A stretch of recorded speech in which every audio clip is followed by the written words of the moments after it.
14 y 16 minutos y seguimos en vivo para la República Argentina hasta las 15 horas. Le hacemos compañía con todos los títulos de lo que pasa en este país y por supuesto en el mundo entero. Por supuesto, y tenemos un invitado, sí, aquí en el piso nos está acompañando el ministro de Ambiente y Desarrollo Sostenible, Juan Cabandier. ¿Qué tal? Muy buenas tardes.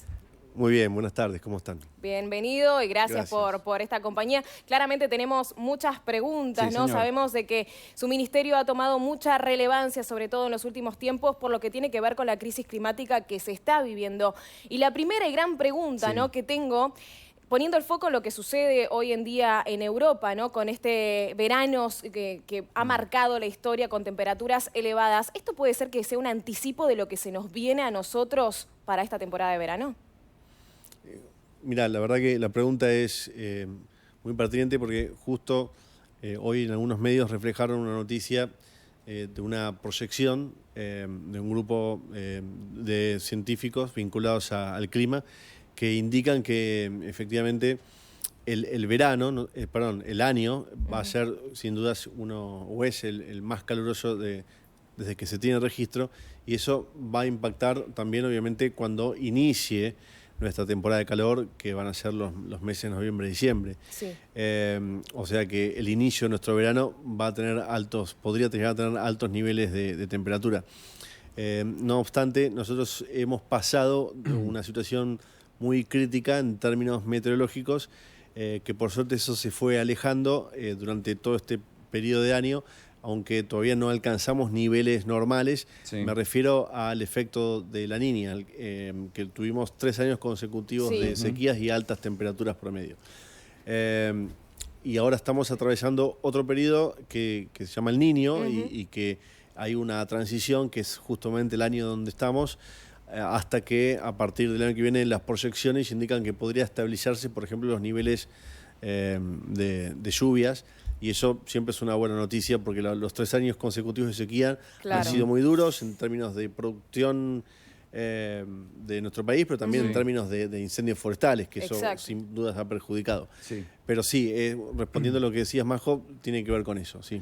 Ministro, nosotros acá en Canal 26 tenemos un segmento, se llama 26 Planeta, en el que dedicamos toda la atención a los cambios climáticos en el mundo, y esto nos permite ver las inundaciones, las sequías, los fuertes vientos, los incendios en diferentes partes del globo terráqueo. ¿Cómo se ven los riesgos climáticos para el país en este venidero verano?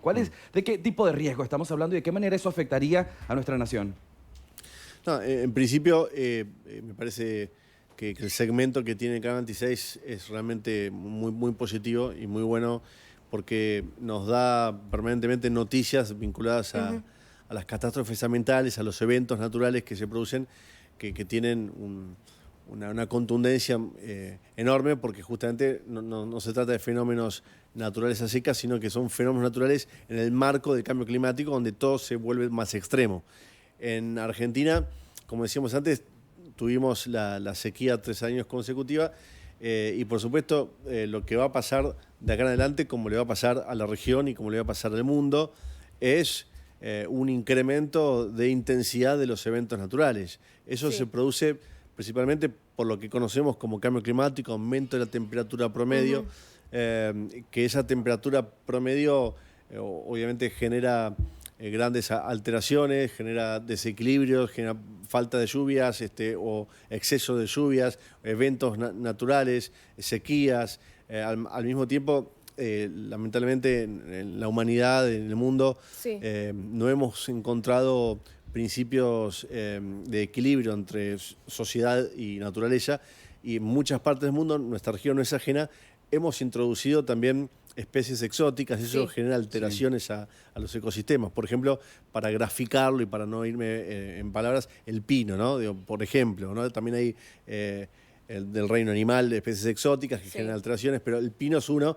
El pino es una especie del hemisferio norte que en el hemisferio sur crece 3 veces más rápido que en el hemisferio norte.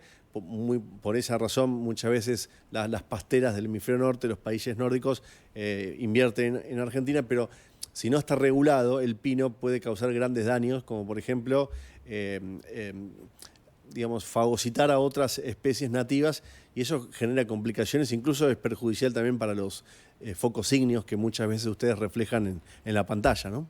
Así es. Bueno, quería preguntarle algo con respecto a Javier Milei, ¿sí? El candidato a la presidencia de la Libertad Avanza, que de alguna manera tuvo ciertas palabras controversiales que dan a entender, ¿no?, de alguna manera, de que, primero que nada, no cree en lo que es el cambio climático, o por lo menos no es pos de la naturaleza y los ecosistemas y el medio ambiente. Hablamos del vertido, ¿sí?, de aguas en los ríos y la contaminación por parte, ¿sí?, de las empresas, que al parecer esto no le importó bastante. ¿Qué puede opinar o puede decir respecto a estas palabras, que en realidad se explayó más respecto al tema? Eso realmente es una aberración.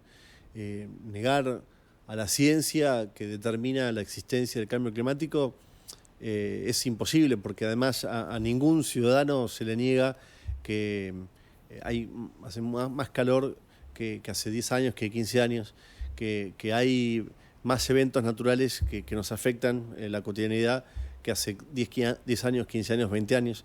Entonces, es negar la realidad, es muy difícil negar la realidad, porque todo el mundo sabe que eso existe. Sí. Aparte está el sustento científico. Entonces, ¿qué más que eso? ¿No? Claro, ¿qué más que eso? Pero la verdad es que no es la primera persona, ¿no?, que está que tiene un protagonismo político en la arena pública. Hemos tenido el caso de Trump, que ha sido muy perjudicial para las discusiones globales en relación a los cambios que necesita hacer la humanidad para tener un mundo en más armonía. Hemos tenido una presidencia de Bolsonaro en Brasil, que también negacionista del cambio climático, y también ha perjudicado, sobre todo ha perjudicado porque no le importó la conservación del Amazonas, ¿no? Con todos los servicios ecosistémicos que eso generan, y que el Amazonas o nuestra selva paranaense en la provincia de Misiones, o en el Chaco, nuestras distintas cuencas forestales, como por ejemplo puede ser la cuenca andina patagónica, nuestra región, la región latinoamericana, permite que la humanidad tenga niveles de vida aceptables, sí, ¿no?, junto a otras regiones, pero hay que cuidar mucho el Amazonas, el Parque Chaqueño nuestro, sí, la selva paranaense, porque de no cuidarlos, de deforestarlos, de, sí, devastarlos, de arruinarlos, de saquearlos, implicaría que no habría calidad de vida. Entonces, la propuesta de Milei, y sobre todo esto apuntando para los más jóvenes, ¿no?, las más jóvenes también, que son obviamente los más interesados en que el planeta siga teniendo niveles de aceptabilidad para poder vivir en armonía, sí, les preocupa más. ¿Por qué? Porque el futuro es de esas personas. Entonces, claro, lo que nosotros tenemos que poner en cuestión es que la propuesta de Javier Milei aceleraría la devastación del planeta. Bien. ¿No? Que es lo que está en riesgo, ¿eh? Perdón, lo interrumpo. Sí, el tiempo en televisión es tirano, y hablando del, sí, tiempo, ¿cuánto, sí, tiempo nos queda para detener el cambio climático? Bien. ¿Cómo podemos ser parte más bien de la solución y no del problema? Bien. Bueno, nosotros en noviembre el planeta sumó 8.000 millones de habitantes, ¿no? Es una cifra muy, muy grande.